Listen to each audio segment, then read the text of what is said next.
This week on Myths and Legends, it's the much anticipated, much requested story of the Monkey King from Chinese mythology, and you'll learn all about the shocking effectiveness of spitting chest hair at your enemies, and you'll see why you should be considerate of rocks, because they might be expecting. The creature this week is a little introverted fish who just wants to be left alone, but since it cries pearls and its meat grants immortality, it's not looking like that's going to happen.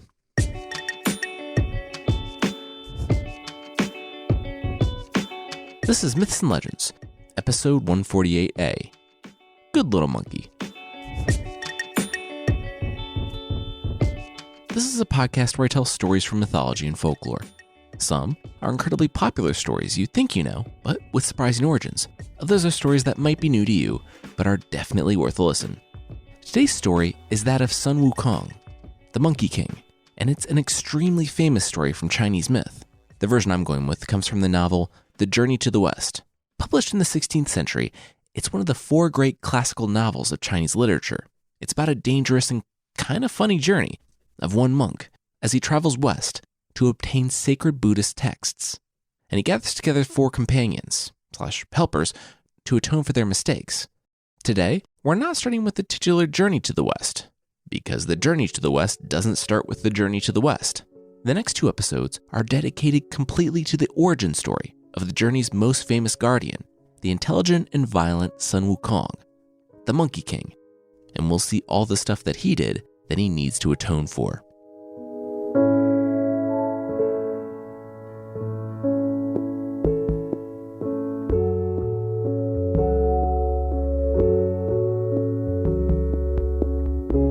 There is a place that has existed since the dawn of the universe itself. A mountain in a land beyond the sea. It's called the Flower Fruit Mountain, and phoenixes fly around it, singing in pairs. Massive sea serpents churn the ocean around it. Dragons stride in and out of lost and lonely caves, deep within the heart of the mountain. And in the shade, unicorns rest. Of all these things, however, the most important, the most singular object on the mountain isn't, well, every archetypal creature that has marveled the world over, but a rock. On top of the mountain, there sat a stone that took the appearance of an egg. It was 36 feet high and 24 feet in circumference. This stone has existed as long as the mountain itself, yet no one cared what it was or what it meant. I mean, it was a rock. No one cared until it gave birth. One morning, the stone split, and from it tumbled a smaller stone no bigger than a soccer ball. The minute the wind touched the rock, creases formed, cracks and crevices, sculpting the stone until it resembled something. Until he emerged. It was a simple baby, monkey. True, this one had emerged from a stone older than time itself, but on a mountain full of phoenixes, dragons, and unicorns, one innocuous little monkey didn't raise many eyebrows. That is, until the monkey raised his own eyebrows, and golden light shot out of them. The mountain paused, the creatures froze, and the gods themselves took notice. The monkey blinked a couple of times before springing for the nearest tree, hooting and howling like your standard baby monkey. Years later, after he had grown up, the stone monkey, so called because he was born from a stone and not because he was actually stone, didn't remember much of the immortal Jade Emperor's lackey who came down and grabbed him by the neck, inspecting the creature. The light that shined from its eyes startled the immortal, celestial Jade Emperor himself. The other creatures of the Flower Fruit Mountain were strange, but explainable. This thing, even though it looked like a monkey, had been incubating for millennia. It was a leftover secret from what had originally formed the mountains and the earth and the heavens. What secrets did it hold? The Emperor's lackey shrugged and tossed the baby monkey aside, and the creature, bruised and scared, scrambled up the tree. As it turned out, it didn't hold any secrets. It was a monkey, albeit one with an interesting origin story, and one who could shoot light from its eyes all Scott Summers-like, but a monkey that had apparently formed with the same essences as all the rest. They had nothing to fear, it was decided. So the monkey ran and played, drank from brooks and streams, ate the fruit of the trees, and made acquaintances with the tiger, lizard, wolf, and leopard. He sought out all the gibbons and the baboons and called them friends. Together, they slept in caves and traversed peaks. It was a time before time, an era in which the snows came only to be melted by the sun, and no one knew the year. All the monkey knew was peace. Now full grown, the stone monkey stood above the others, but he was still one of them. One morning, they began wondering aloud, where do the streams come from? The monkeys looked at each other. They came to eat lice off each other's backs and explore the wonders of nature, and they were all out of lice. They decided to explore the stream. Weaving through the mountains and coming to its head, they looked in wonder on the massive waterfall. The monkeys clapped and smiled, saying that if anyone had the ability to enter the waterfall to find the source of the water, it would surely be their king. The stone monkey looked at the group's eager faces. That's not how waterfalls work, he started to explain. All their eager faces remained unchanged, undeterred. Seeing as he was heads taller than the others, he could probably make the jump. Decisively, he hooted 3 times and bound for the jagged rocks on the edge of the pool. He soared, flying toward the curtain of water. Half expecting to smack right into a cliff edge, the stone monkey was surprised to find, not rocks, but sun on his face. Inside, there were no waves or water, but land. A long iron bridge stretched up toward a mansion on a mountain inside the mountain. The stone monkey clambered up the bridge, and when he entered the house, he found it abandoned. There were stone ovens, pots and pans, beds and benches. A tablet in the middle revealed that it was the blessed land of the Flower Fruit Mountain, the cave heaven of the Water Curtain Cave. The monkey studied it. He realized 2 things pretty much immediately. 1, he could read, yay. And 2, the cave heaven of the Water Curtain Cave, kind of redundant. Still, solid find. The stone monkey swiveled around and looked out across the vast lands. There was enough here. There was enough for all of them. This heaven would be their home. With that, he jumped from the waterfall and made the announcement.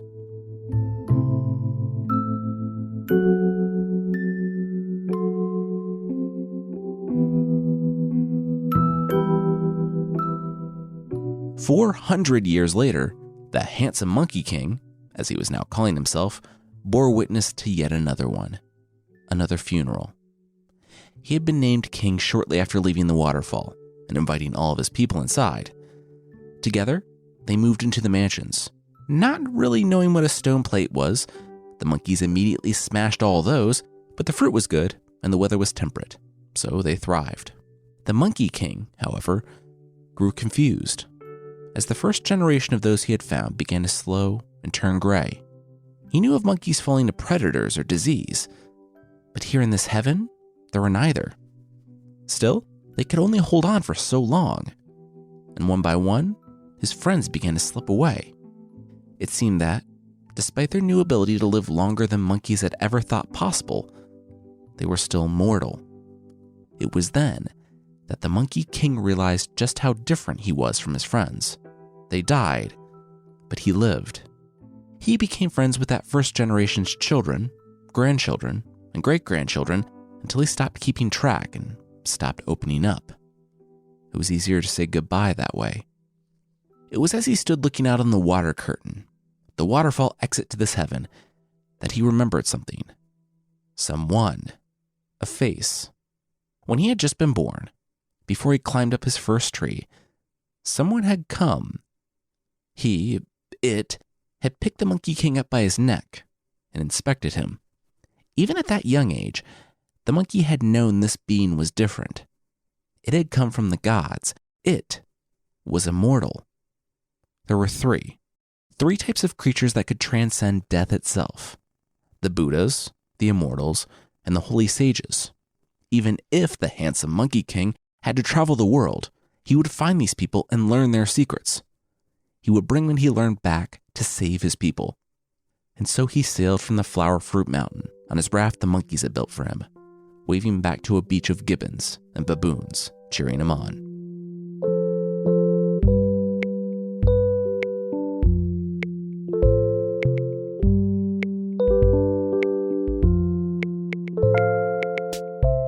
At last, the Monkey King made it to the western shore of the mainland. There, He left his raft and promptly found some strange apes on the beach. They were hairless, wearing cloth instead. They stooped down to collect clams from the sand, and as the Monkey King walked closer, they took a step back. He waved and smiled, but they only took more steps back. Then, one of the weird apes screamed, and the whole group broke off into a run. It wasn't hard to get some of their funny cloth. All he had to do was pounce on the slowest one and strip the creature naked. In no time, the Monkey King had successfully adapted to the culture of the region and put on clothes like the hairless apes who called it home. He congratulated himself on being a thoughtful and considerate traveler. The bruised and naked ape, however, clearly thought about it a little differently. The Monkey King might have thought himself wise and considerate, but he couldn't say the same for the hairless apes who called themselves humans. To the Monkey King, the humans were all seekers of profit and fame. There was not a single one who thought about the end of their lives, where they would go or what would happen. The actual story has a good bit in verse about this, and I actually think it's kind of poignant. It said that they were on an endless quest for fortune and fame, the tyrant of early rising and retiring late. They gave, and all it did was leave them wanting more, as they piled wealth and power to give to sons of sons, while never considering that their own end was coming. The Monkey King, however, was not like them. He would find his way to immortality, but he knew he would not find it here among the humans. And so, he kept moving west. In time, he made it to another ocean and built another raft, just as his monkey subjects had built their handsome king. He sailed for days until he found, on the horizon, another island and another mountain. As he floated closer, he could see that it was old. The youngest pines were over 10,000 years old. Ancient fords edged secluded paths, and every crag sprouted lichen and moss. He climbed over the edge of the raft and made his way into the ancient forest. He was 9 years into his quest at this point, and he wasn't sure when or even if he would discover one of the immortals and divine their secrets. He was ready to spend another 9 years, another 90 years if he needed, when he heard the man. Far off in the forest, it was a man who was complaining, loudly and in verse, as we all do, of how, when he sat down for a chess game, his axe handle rotted. How he could blink his eyes and it would be winter, blink again and it would be summer. How, if he made it to town, there was no use bickering about the price of rice, because the person might be dead before they were through negotiating, on account of him being immortal. The Monkey King gasped at these words and rushed forward. He broke through the tree line to see the man chopping wood under a wide splint hand. The Monkey King prostrated himself before the speaker, saying that the man's disciple raised his hands. The woodcutter shrugged. Nice. He never had disciples before. Also, what was the word immortal and what did it mean? And also disciple. The Monkey King cocked his brow. Wait, if the woodcutter didn't even know what it meant, that probably meant he wasn't immortal. The woodcutter smiled and pointed at the monkey. Right you are, but his neighbor was. He taught him the song to sing whenever he felt anxious, which was constantly because he lived in crushing poverty. Wait, so a song about how great it is being immortal soothes your anxiety? The Monkey King asked. Look, you want to nitpick this, or do you want to know more about my immortal neighbor? The woodcutter asked. I'm a monkey, so I actually love nitpicking, the Monkey King said. But yeah, we'll stay on track here. The Monkey King asked why the woodcutter didn't just ask his immortal neighbor how to obtain immortality. Because of the poverty? The woodcutter replied. I mean, immortality is nice, but it's not going to put food on the table. And he had an aging mom to take care of. Who was going to make money if he sat in the cave practicing the austerities of a monk? The rope chafed his shoulder. Look, if you want to talk to him, go to the mountain of mind and heart. It's in the cave of Slanty Moon and the 3 Stars. And yes, it does sound like the type of place where a monk teaches people how to be immortal. He's very good at branding. The monkey took his leave of the woodcutter, who was more than happy to be on his way, and the monkey began a long trek toward the mountain of mind and heart.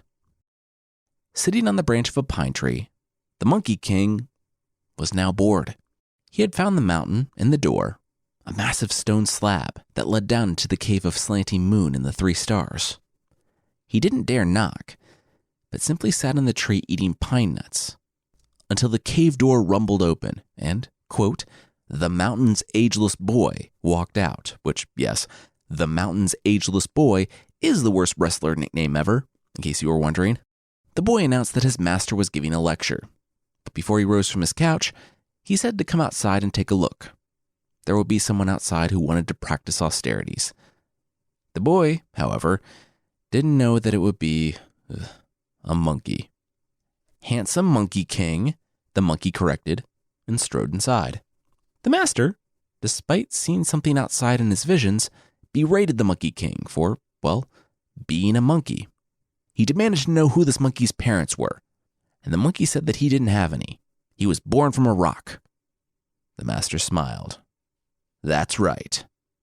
Confused, the monkey followed along, as the master allowed him into the school and gave him the surname he never had. It came from the word Husun, since the Monkey King resembled a pignola-eating monkey. For other reasons we won't go into involving his rank among the students and traditional names, the Monkey King's first name became Wukong, which means wake to the void. So he would be known henceforth as Sun Wukong. Sun Wukong, the monkey born from a rock, now had a name and a purpose, and he was going to achieve immortality. Somewhere in the heavens, the immortal ones watched. Years ago, a flash of gold had startled them, and now, somehow, this little monkey had sailed across the world and entered the school of an immortal. They would need to keep an eye on this one.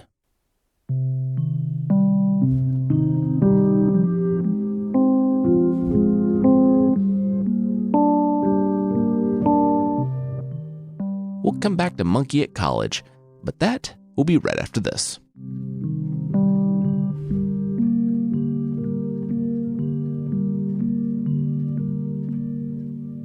Now, Sun Wukong, the Monkey King, wanted to major in immortality, but he had to knock out some prereqs first and spent about 7 years learning arts, language, and etiquette. He discussed languages and doctrine, and he practiced calligraphy and burned incense until, finally, the master approached to talk about disciplines on which Sun Wukong could focus the rest of his life. Sun Wukong wanted his discipline to be extending the rest of his life, and so he passed on the first 5 options, and his master slapped him across the face 3 times. Yeah, his advisor wasn't messing around. The monkey smirked, bowed, and left. He knew what he had to do. Wink. Now, if your advisor slaps you in the face 3 times and tells you to get out of their office, kind of the last thing I would do is break into their house at midnight and watch them sleep. But Sun Wukong was a read between the lines kind of monkey, and the master awoke with a start. Not because a giant, clothed monkey was looming over his bed, but because that giant, clothed monkey had sussed out his riddle. He truly was something special. The master gave him the ingredients to the elixir and sat back with a smile. There, that was how Wukong could obtain immortality. Focus on that elixir, perfect that elixir, and it would be his. With a nod, Wukong smiled and left, and the master settled back in thought. The Monkey King was starting the process late. There was a reason he himself was such an old immortal. The elixir took a lifetime to perfect, and only one who had perfected it could take it. The Monkey King would be long dead before the elixir was finished. Or so the master thought. The Monkey King appeared to have a difficult time grasping simple concepts, but that was only because he liked everyone underestimating him. He was the type of creature that once he understood one thing, he understood all the connections. And he wasn't afraid to ask questions and look stupid, because the only way to become smart was to look stupid on occasion. It had taken him 3 full years, but he returned to the master. It was nearly complete. The elixir was just about finished. The master's eyes grew wide, and he took the monkey inside. No, that wasn't right. Show me. Sun Wukong did, and the master froze. It was perfect. Perfect and horrible. He sat Sun Wukong down and told him that either he needed to destroy that elixir or he needed to learn more, a lot more. Because if word got out that the Monkey King had made that elixir in just 3 years, all of heaven would come for him. In time, 3 calamities would come.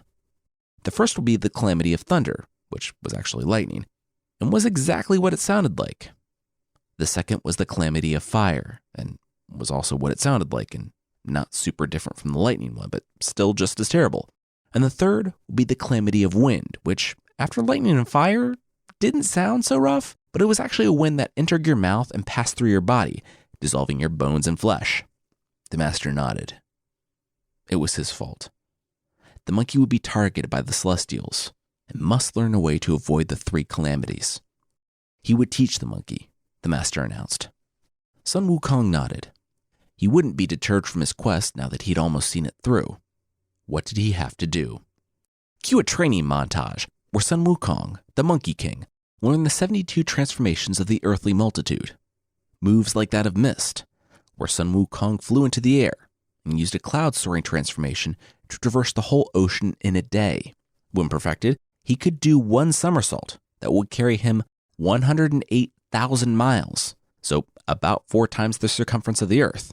The people gathered to watch marveled and were more than a bit jealous, not because he was now immortal with the ability to jump halfway to the moon, but because he would never have to worry about being unemployed, because he could work as a courier and make deliveries really quickly.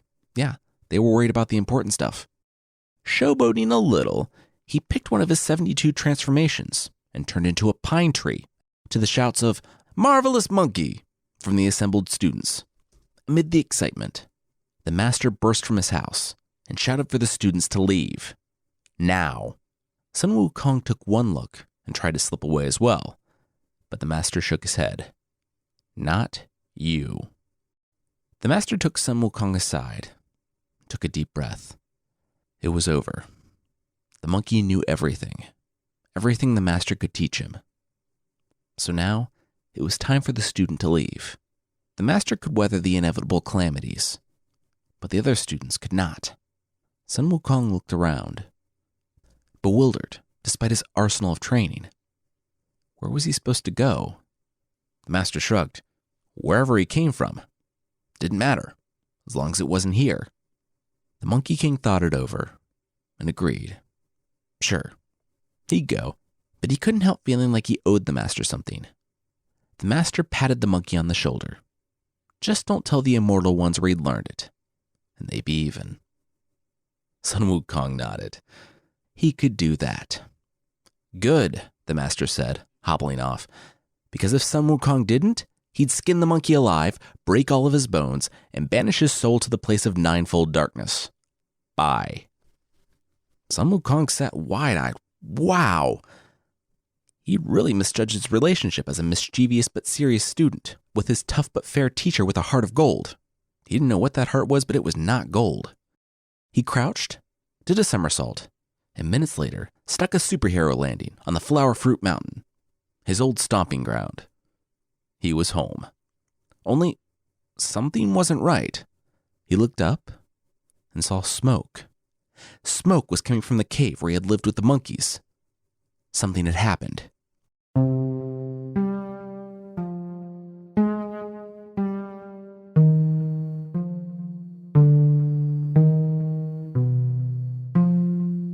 Sun Wukong stared wide-eyed at the ruins of the mansion in the heavenly cave. The monster had called himself the monstrous king of havoc. Wow, overcompensating much? Sun Wukong laughed. Said the handsome Monkey King, one of his subjects dared. Sun Wukong bobbed his head from side to side. Fair enough. The self-styled monstrous king of havoc had come, killing most of the monkeys and destroying their caves. The dragons and the sea monsters fought against it, but it was too big. They couldn't defeat it. Sun Wukong smirked.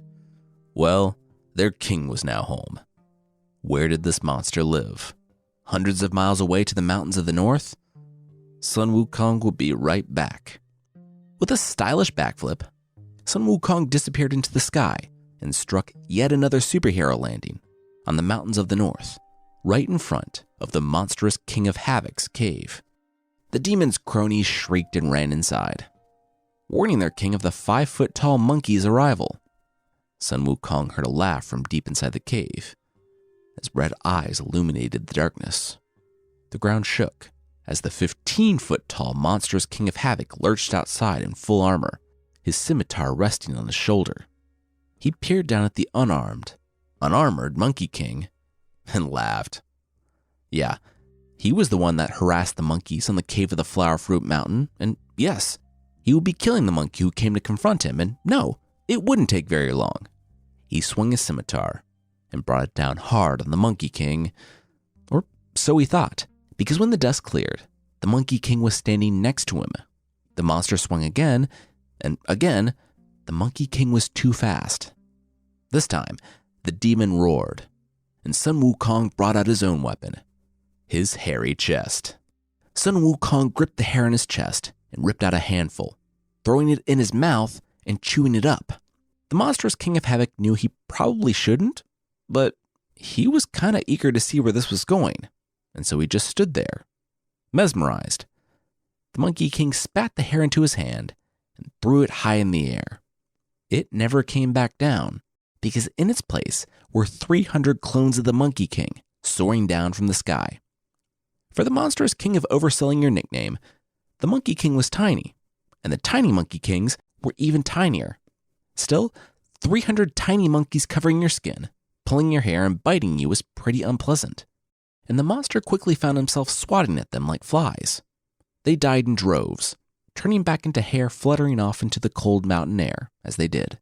But, of course, the minuscule Monkey Kings didn't need to defeat the monstrous King of Havoc. Just distract him. It wasn't until he saw one larger than usual Monkey King clone climbing onto his arm that he realized he'd made a grave mistake. The real Monkey King had jumped down onto the Demon King of Havoc's scimitar as it was raised over his body, and he brought it down, cleaving the monster's head in two. As Sun Wukong hefted the scimitar onto his back, the rest of the clones immediately turned back into hair and fluttered away on the wind. With weapon hooked on his back, the monkey began searching. They had to be here somewhere. The Demon King had held captives here, and Sun Wukong would find them. In his search, he also stumbled across the former Demon King's cache of weapons. With the remainder of his monkey friends standing behind him, weapons gripped at the ready, Sun Wukong shouted and led the charge. And, summoning the wind, they all rode home together.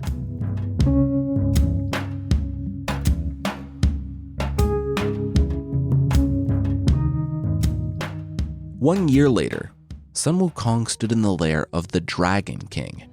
It was something that would have terrified him without his training, and even with his training, it still made him uneasy. At least he had an army of over 40,000 trained and armed monkeys outside to tear this kingdom apart if anything went down.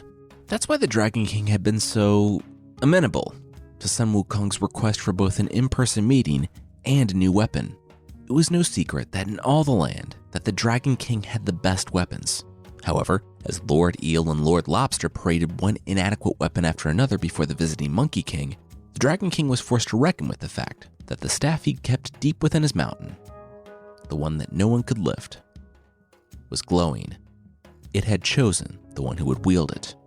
He'd heard the messages that morning from the people that kept the weapons. The staff had chosen the one who would wield it. A claw to his face, he asked the Monkey King to follow him. It had started glowing when the Monkey King's army approached, the Dragon King explained. Without a word, Sun Wukong touched the staff and lifted it. Everyone stood in awe. To their astonishment, the monkey wished aloud that it was a little lighter, and instantly, it shrunk to just the right size for him.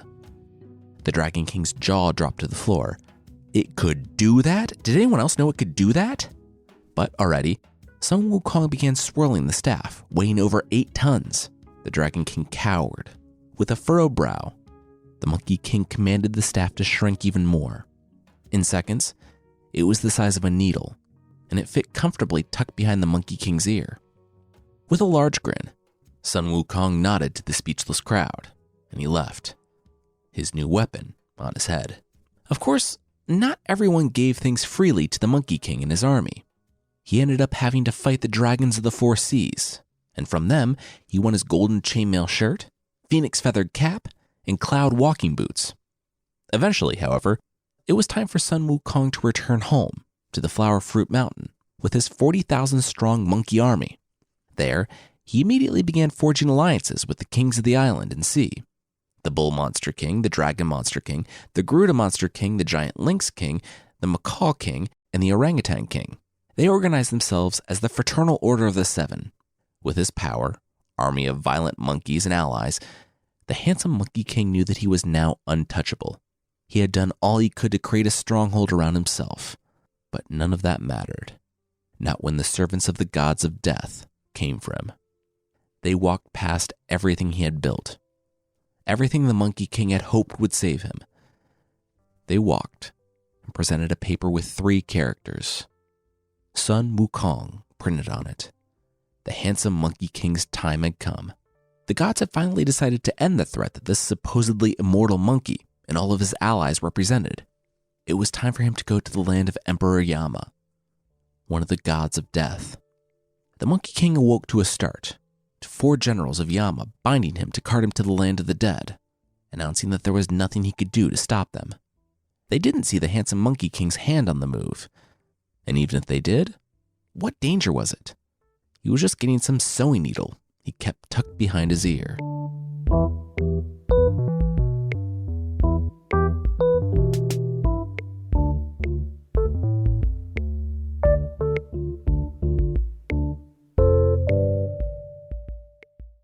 And that is where we're going to leave it this week. Next week, we'll pick back up with the story and see the Monkey King solve this minor clerical error with a lot of bludgeoning the servants of the land of darkness with a staff the size and weight of a Mack truck.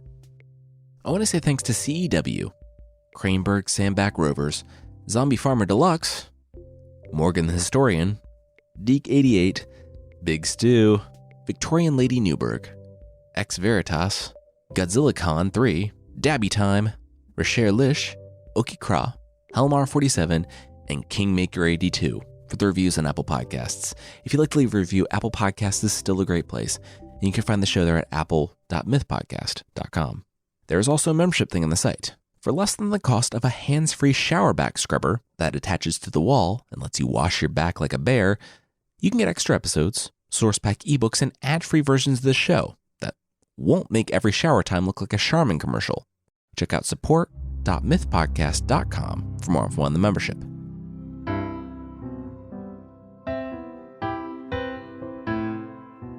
The creature this week is the ningyo from Japan. The ningyo means, literally, human fish, but it's not a mermaid. That would be too normal. The human fish is neither human nor really a fish.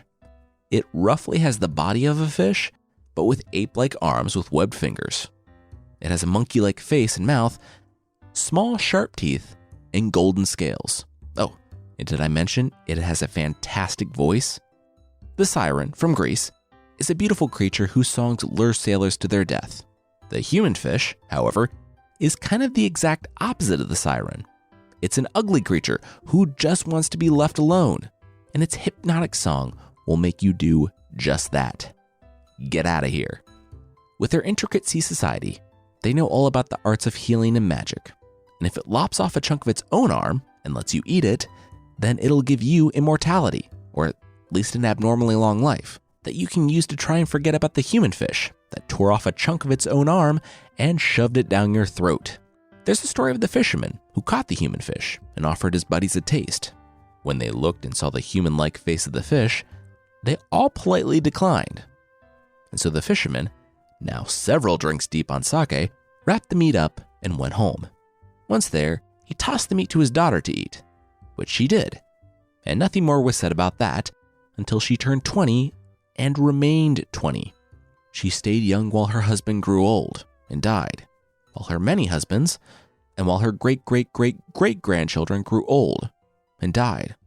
The 20-year-old became a nun and traveled the world before returning to her homeland some 800 years later to die as the magic finally wore off. The immortality, combined with the fact that their tears are priceless pearls, seems to indicate that you should try to catch this creature. There are, of course, warnings about misfortune and storms if you do, but at that point, really, that's kind of everybody else's problem. You're super rich and immortal, making human fish jerky to last even longer than 800 years.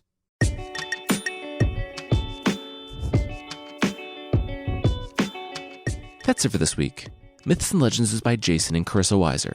Our theme song is by the band Broke for Free, and the Creature of the Week music is by Steve Combs. There are links to even more music in the show notes, and I want to say thanks again to SimpliSafe for sponsoring us this week. There are over 2 million burglaries reported each year, yet only 1 in 5 homes have home security. Maybe because most companies don't make it easy. That's why SimpliSafe is my top choice, hands down. SimpliSafe protects your whole home, every window, room, and door, with 24/7 monitoring for a fraction of the cost. Visit simplisafe.com/legends and you'll get free shipping and a 60-day risk-free trial. You really have nothing to lose. Go now to simplisafe.com/legends so they know our show sent you. That's simplisafe.com/legends. All right, thank you so much for listening, and I'll see you next time.